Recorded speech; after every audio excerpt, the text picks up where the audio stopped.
रिश्ते कहानी। माँ, मैं बहुत थक गई हूँ घर संभालते संभालते। यहाँ मेरी थकान किसी को नज़र नहीं आती। उस दिन आराम करना चाहती हूँ। सोच रही हूँ कुछ दिनों के लिए अपने मायके आ जाऊँ। आते हुए अपने बच्चों को भी साथ ले आऊँ। वे वहीं से स्कूल चले जाएंगे। आखिर एक ही शहर में ससुराल और मायका होने का कुछ तो फ़ायदा मिले। नम्रता ने फ़ोन पर अपनी माँ से कहा। पार्वती जी ने दूसरी तरफ से कहा, हाँ बेटा, जब तेरी इच्छा हो आ जाना। आखिर ये तेरा भी तो घर है। ठीक है माँ, तो मैं कल ही आ जाऊंगी। नम्रता खुशी हो बोली। माँ बेटा, कल आ जाओ, मैं तुम्हारा इंतज़ार करूंगी। अभी मैं फ़ोन रखती हूँ, मुझे मंदिर भी जाना है। कमला जी ने फ़ोन रख दिया और सीधे किचन में गई। किचन में खाना बना रही बहू से बोली, अरे अनुपमा सुनो, कल तुम्हारी ननद आ रही है। आज बाजार जाकर फल सब्जी और मिठाई लेकर आना। बेचारी मेरी बेटी ससुराल में नौकरों की तरह काम करती है, उस पर कोई ध्यान नहीं देता। यहाँ आएगी तो कुछ दिन रहेगी तो उसका मन और तबीयत अच्छे रहेंगे। सास के मुंह से ऐसी बातें सुन अनुपमा का चेहरा उतर गया। मैं मन ही मन सोचने लगी, काश आपको मेरी थकावट भी नज़र आती। मैं दिन रात झाड़ू पोंछा बर्तन खाना बनाना मार्केट जाना वह काम करती जिसमें हमारे परिवार वालों को कोई दिक्कत ना हो। काश आप मुझे पर भी ध्यान दे पाती। आपकी बेटी तो जब मन में आता तब यहाँ आ जाती, लेकिन मैं साल में एक बार ही अपनी माँ के पास जाती हूँ, तब भी आपको प्रॉब्लम होती है। मैं भी इंसान हूँ, मेरी भी मन है। मुझे भी लगता है अपनी माँ के पास जाकर थोड़ा आराम करूँ, सुख दुख की दो चार बातें करूँ, अपना मन हल्का करूँ। भगवान अब भी तुम कुछ करो ताकि मेरी सास की आंखें खुलें, उसे मेरी थकावट नज़र आए। शाम तक भगवान ने जैसे अनुपमा की सुन ली और उसकी ननद का फ़ोन आया। ननद ने अपनी माँ से कहा उसकी माँ सास ने उसके मायके आने के लिए मना कर दिया, इसीलिए इस बार वो नहीं आ सकती। पार्वती जी बोली, ऐसे कैसे मना कर दिया? पहले तो कभी तुम्हें आने के लिए नहीं रोकती थी, इस बार भला क्यों हो गया? लाओ मेरी बात कराओ उसने, मैं समझाती हूँ। नम्रता ने फ़ोन अपनी सास के पास दिया। पार्वती जी ने कहा, नमस्कार समदन जी, आपसे कुछ कहना था। समदन जी ने कहा, कहिए। दरअसल नम्रता कल त्योहार है, इसीलिए अपने मायके आना चाहती है।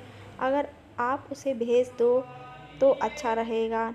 नम्रता की सास ने कहा, देखिए समदन जी, आपकी बेटी मायके जा कर रही, इस बात के लिए हमने उसे कभी नहीं रोका। इस बात से हमें कोई प्रॉब्लम भी नहीं है। कुछ दिनों पहले मैं अपने रिश्तेदार के शादी में गई थी, वहाँ आपकी बहू अनुपमा की माताजी से मिलने का मौका मिला। उनसे गपशप करने के दौरान उनकी बातों से पता चला कि अनुपमा को साल में एक बार ही अपने मायके जाने को मिलता है, और वह भी बहुत कम समय के लिए। मुझे लगता है आपको पहले अनुपमा को उसके मायके भेज देना चाहिए, और वह जब मायके होकर आ जाएगी तब मैं नम्रता को आपके पास भेज दूँगी। एक बहुत ज़रूरी बात थी जो मुझे लगता है आपको समझनी चाहिए। आपको अपनी बहू को भी बेटी की तरह या बेटी से भी ज़्यादा प्यार कर देना चाहिए। उसे भी मायके जाने की इच्छा होती होगी। हो सकता है नम्रता के वहाँ आने से उसकी भगत करने के लिए आप उसे उसके मायके नहीं भेजती हो, या फिर वह आपसे कुछ कहने से भी डरती होगी। अगर आप उसको घर पर ही कैद रखोगी तो एक दिन ऐसा आएगा, नहीं, वह आपके खिलाफ़ बोलने लगेगी, फिर भी वह आपकी सुनेगी भी नहीं, और जब चाहे तब अपने मायके जाएगी। ऐसी परिस्थिति इससे अच्छा है कि आप ही कुछ बदलाव अमल में लाएं, जिससे आपका रिश्ता और मिठास खराब ना हो। पार्वती को अपने समदन के हर शब्द में सच्चाई नजर आई। उन्हें अब महसूस हुआ कि उन्होंने अपनी बेटी के प्यार में अंधे होकर कभी अपनी बहू के मन का विचार नहीं किया। उन्होंने हमेशा ही अपनी बेटी को अपने बहू से ऊपर रखा। दूसरी तरफ नम्रता भी अपनी भाभी के बारे में हो रही इस बातचीत को सुन रही थी। उसने भी रियलाइज़ किया कि वह कभी अपनी भाभी के साथ ठीक से बात नहीं करती। जब जब वह अपने मायके जाती तो अपनी भाभी थोड़ा उदास रहती। पार्वती जी ने बहू को बुलाया और उससे कहा, अनुपमा, कुछ दिनों के लिए नम्रता नहीं आने वाली, इसलिए तुम पहले अपने मायके होकर आओ। उन्हें सुनते ही अनुपमा का चेहरा खिल गया, क्योंकि वह पहली बार था जब उसकी सास ने सामने से उसे अपने के लिए कुछ कहा था। अगले दिन अनुपमा अपने मायके गई, और इस बार एक दो दिन नहीं, पूरे हफ्ते भर कर आई।